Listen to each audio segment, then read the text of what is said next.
ಎಲ್ಲರಿಗೂ ಆತ್ಮೀಯವಾದ ಸ್ವಾಗತ. ನಾವು ಯಾವುದೇ ಕೆಲಸವನ್ನು ಪಾಲಿಸುವಾಗ ಖುಷಿಯಿಂದ ಮತ್ತು ಅದನ್ನು ಅತ್ಯುತ್ತಮವಾಗಿ ಪಾಲಿಸಬೇಕು.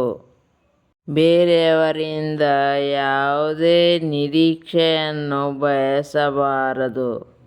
ನಾವು ಮಾಡಿದ ಕೆಲಸದ ಬಗ್ಗೆ ಅವರು ಹೊಗಳಲಿ ಅಂತ ನಾವು ಅಂದುಕೊಳ್ಳಬಾರದು. ಮೊದಲು ನಮಗೆ ನಾವು ಮಾಡಿದ ಕೆಲಸ ಅತ್ಯುತ್ತಮವಾಗಿದೆ ಎನ್ನುವ ನಂಬಿಕೆ ನಮ್ಮ ಮೇಲೆ ಅಪಾರವಾಗಿರಬೇಕು. ನಾವೇನಾದರೂ ಬೇರೆಯವರು ಹೊಗಳಿದಾಗ ತುಂಬ ಖುಷಿಪಟ್ಟರೆ, ಅದೇ ರೀತಿ ಇನ್ನೊಬ್ಬರು ಬಂದು ಟೀಕೆ ಮಾಡಿದಾಗ ಅಷ್ಟೇ ದುಃಖವನ್ನು ಅನುಭವಿಸಬೇಕಾಗುತ್ತದೆ. ಬೇರೆಯವರು ಹೊಗಳುತ್ತಿದ್ದಾರೆ ಅಂದರೆ ಅವರಿಗೆ ಹೊಗಳುವ ಗುಣ ಇದೆ ಅಂತ ಅಂದುಕೊಳ್ಳಬೇಕು.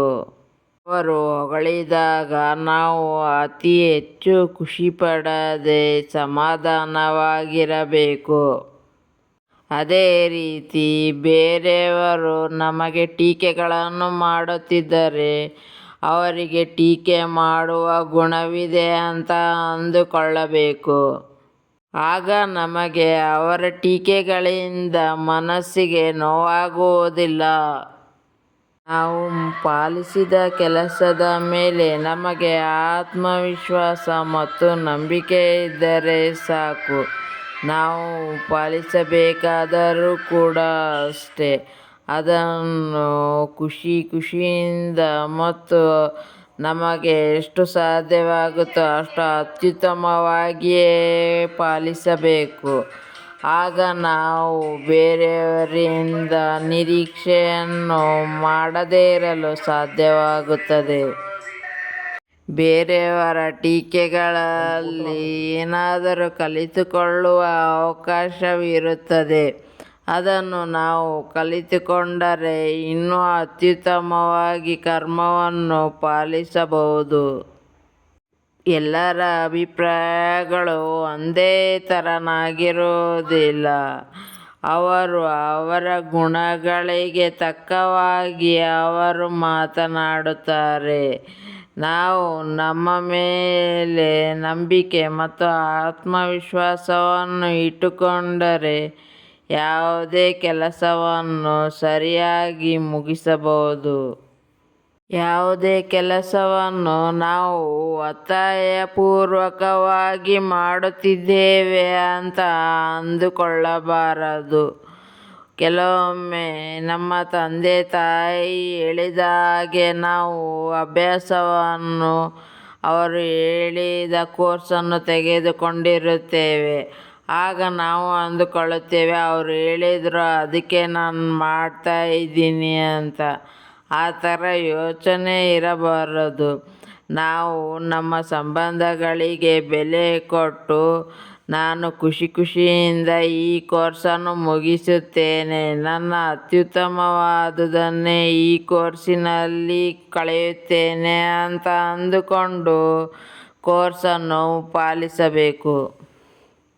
ಏಕೆಂದರೆ ನಾವು ಮಾಡುವ ಪ್ರತಿಯೊಂದು ಕೆಲಸಕ್ಕೂ ಫಲ ಇರುತ್ತದೆ. ಅದಕ್ಕಾಗಿ ನಾವು ಪ್ರತಿಯೊಂದು ಕರ್ಮವನ್ನು ನಮಗೆ ಅತ್ಯುತ್ತಮವಾದುದನ್ನೇ ಮತ್ತು ಖುಷಿಯಿಂದನೇ ಮಾಡಬೇಕು.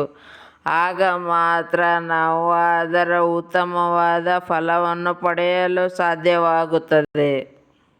ಬೇರೆಯವರು ಹೇಳಿದರೆ ಅಂತ ನಾವು ಮಾಡುತ್ತಾ ಹೋದರೆ ಅದರಲ್ಲಿ ನಮಗೆ ಅತ್ಯುತ್ತಮವಾದುದನ್ನು ಕೊಡಲು ಸಾಧ್ಯವಾಗುವುದಿಲ್ಲ ಮತ್ತು ಅದರಿಂದ ನಮಗೆ ಉತ್ತಮವಾದ ಫಲ ಸಿಗುವುದಿಲ್ಲ.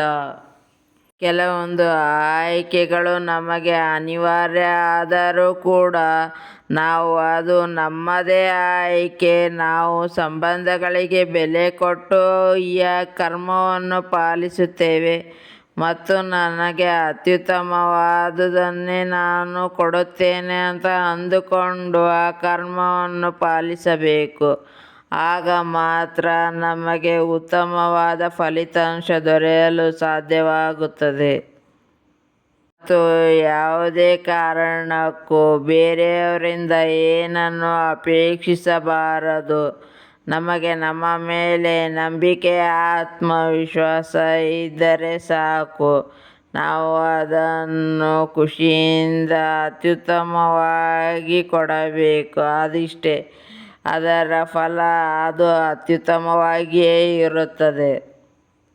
ಶುಭವಾಗಲಿ. ವಂದನೆಗಳು.